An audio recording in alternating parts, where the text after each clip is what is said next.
Assalamu alaikum guys, welcome to my channel Learn English with Saima.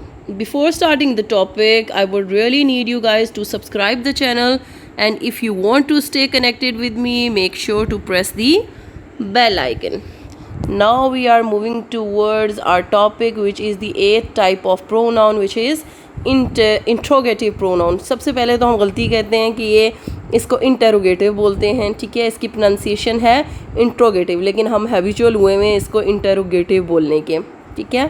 तो इसकी जो सही प्रोनाउंसिएशन है वो है इंट्रोगेटिव प्रोनाउंस, ठीक है. तो we will start with the definition.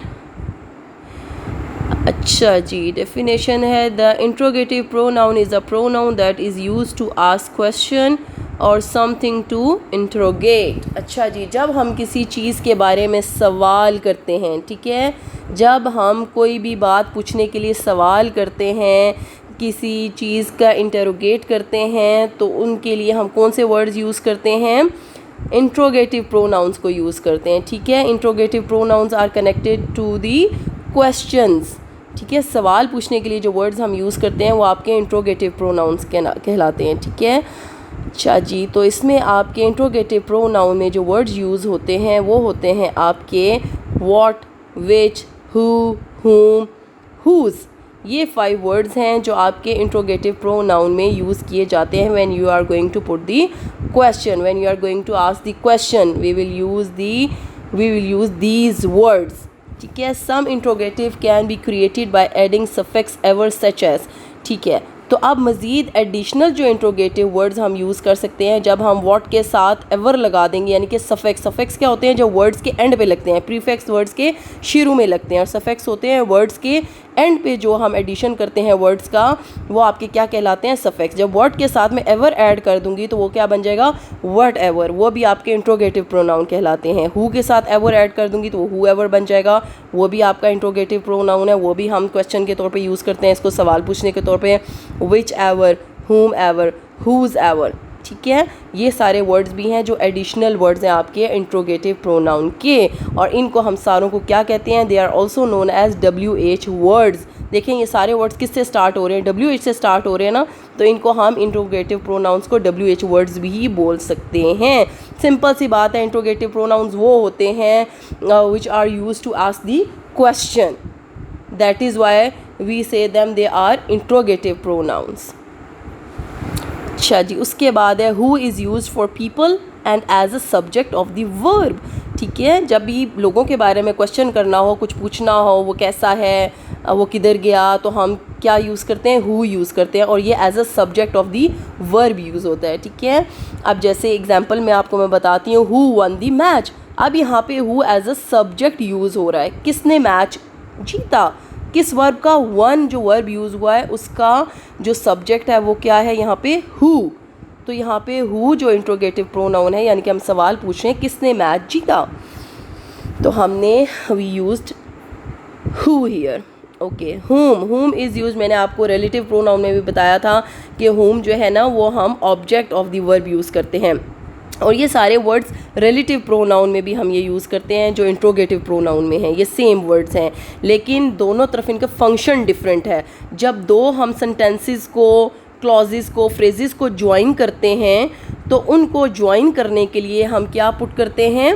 Relative pronoun put करते हैं. जबकि हमने जब सवाल पूछना हो, when we are going to interrogate things, when we are going to ask questions, we will use the interrogative pronouns, ठीक है.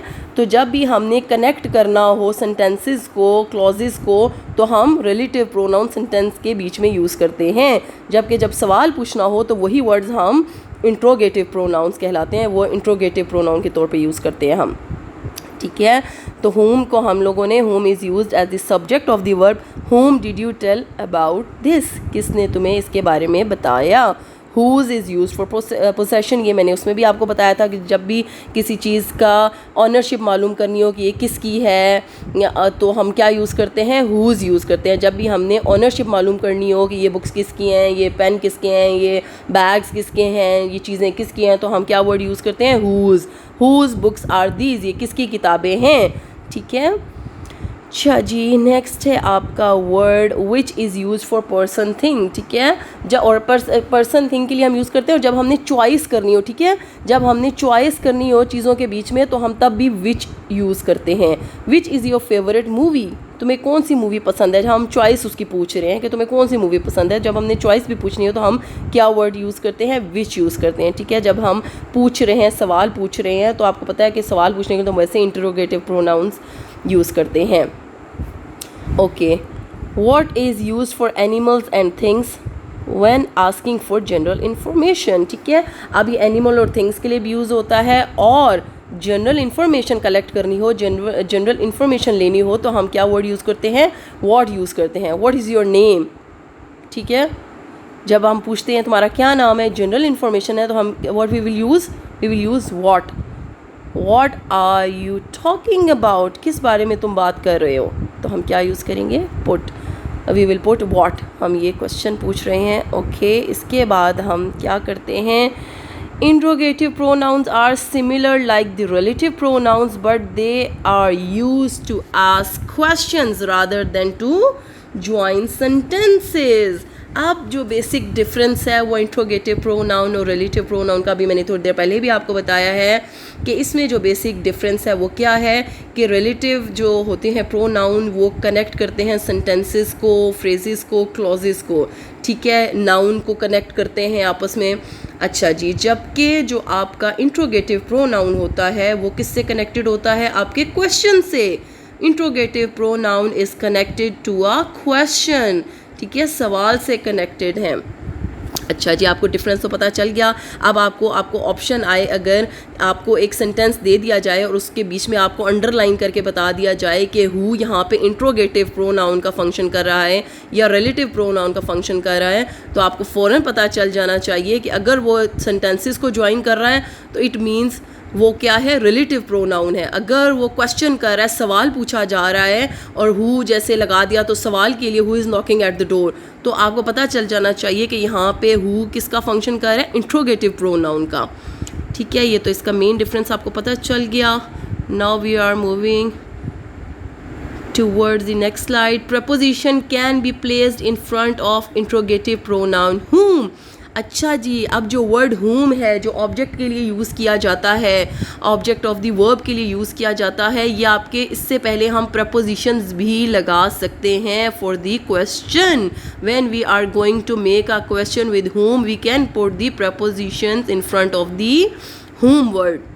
अच्छा जी, प्रपोजिशंस मैंने आपको पार्ट्स ऑफ स्पीच में बता भी चुकी हूँ। प्रपोजिशंस कौन से होते हैं, विद, फॉर, ठीक है, अंडर, ये सारे वर्ड्स आपके क्या कहलाते हैं, प्रपोजिशंस होते हैं। अब यहाँ पे हम जो है ना, इंटरोगेटिव प्रोनाउन जो आपका हुम है उससे पहले प्रपोजिशंस भी पुट कर सकते हैं to ask a question.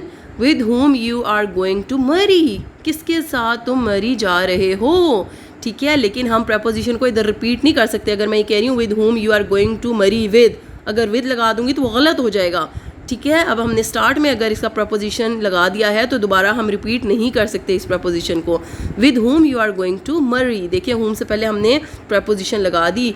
For whom are you cooking this biryani, कि ये बिरयानी तुम किसके लिए बना रहे हो। एट हुम आर यू सो एंग्री, किस पे तुम्हें इतना गुस्सा है। आपको समझ आ गई कि हम जो होम वर्ड है इंट्रोगेटिव का, इंट्रोगेटिव प्रोनाउन का, उससे पहले प्रपोजिशन भी लगा सकते हैं to make a question. Now small quiz for you, कि मुझे पता चले कि आपकी कितनी अंडरस्टैंडिंग डेवलप हुई है, तो कमेंट बॉक्स में आप लोगों ने मुझे लाजमी इसके आंसर्स बताने हैं ताकि मुझे पता चले कि आपकी लर्निंग हो रही है कि नहीं हो रही है, आप लोग कुछ सीख भी पा रहे हैं कि नहीं सीख पा रहे हैं, ठीक है। छोटा सा क्विज़ होता है, इसको मेरा हाल है हार्डली 30 सेकेंड या 1 मिनट लग सकता है आपको इसको सॉल्व करने में। Dash is the matter, dash colour do you like, dash is watching the TV, dash books are these, dash you will join the party, ठीक है। चलिए एक पहला मैं आपको सॉल्व कर देती हूँ। What is the matter, simple सा, बाकी भी बहुत सिंपल हैं और आपने कमेंट बॉक्स में इसके मुझे आंसर्स बताने हैं। अच्छा जी, आप thank you for watching my video, please subscribe my channel and hit the bell icon and also like, share and comment and wait for my next video. अल्लाह हाफिज़।